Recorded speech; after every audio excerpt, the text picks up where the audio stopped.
Hey everybody, this is Bill with NotaryCoach.com. Today I'm talking to you a little bit about what happens if a signer or a borrower does not want to sign a particular document in a loan package, or they just refuse to sign a document for whatever reason. Now this actually, it doesn't happen too often, but it does come up on a pretty regular basis. So you want to have a plan in place when it does.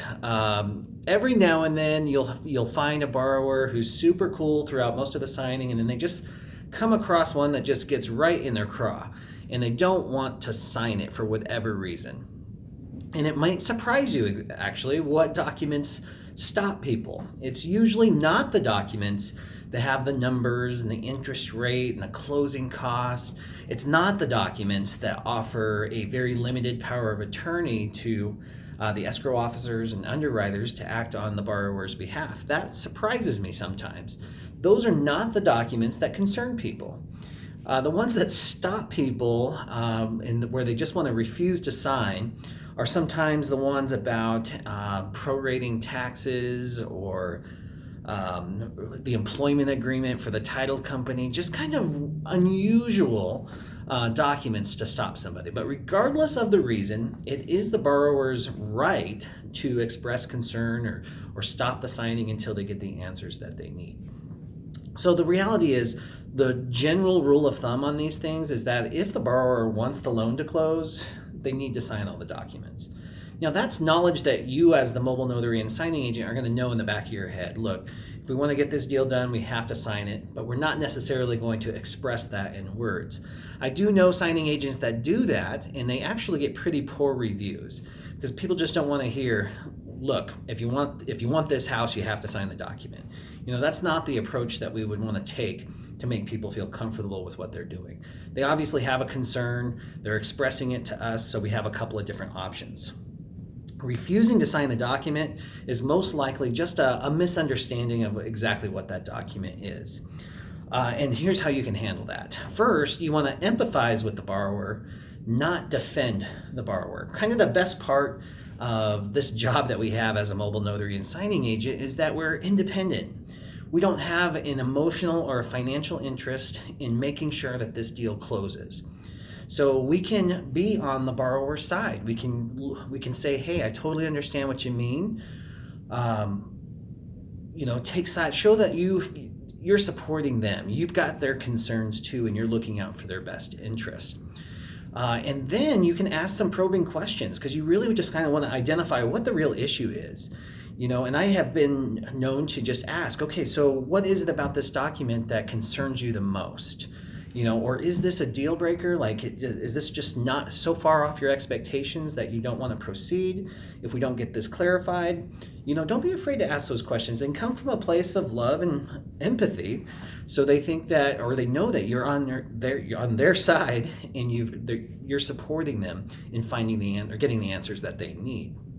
And then once you do that, you can also evaluate your description. If you're following the script that I teach in the Sign and Thrive course, if you've come up with your own or somebody else's, there's usually just a real quick overview that you're giving people. And maybe that description's off a little bit, or maybe it doesn't resonate with the person sitting across from you. So you want to kind of evaluate, is there a better way I could describe this particular document that would help clarify the situation? And sometimes you can even take the document, you can read over it again, you can briefly summarize it for them and present it to them in a different way. If that works, great. If it doesn't, then that's okay too. You can just, one of the great things about your role here as the signing agent is it's one of the most supportive roles in the whole process.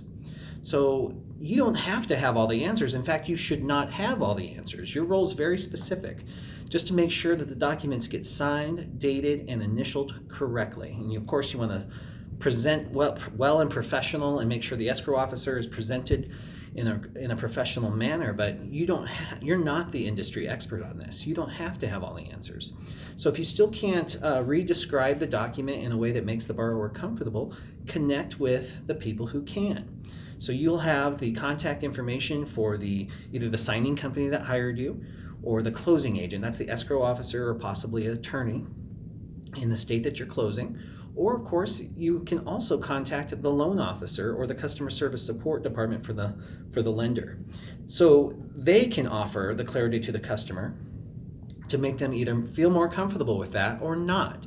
And at that point, you guys can make the decision about whether or not you want to proceed. Very rarely are you going to come across a document that is so incorrect, or it just riles them up so much that they're going to stop the entire signing just because they don't want to sign that one document. If that were to happen, it's usually in the very beginning, with the settlement statement, the closing disclosure, something's wrong with the numbers. Those are the types of documents that might stop a signing. However, those have been reviewed so far in advance of sitting down with you that it doesn't happen very often. So these little documents that may have one or two words that just throw a borrower off and they refuse to sign, those can usually be remedied with the proper description to make them feel comfortable with it. So if you can certainly attempt to do that, and if you don't, you have all the industry experts literally at your fingertips to help get that clarified for you. All right, guys, I hope that is helpful in your new business as a mobile notary and signing agent. My name is Bill. I'm with notarycoach.com. Thank you so much and enjoy your week.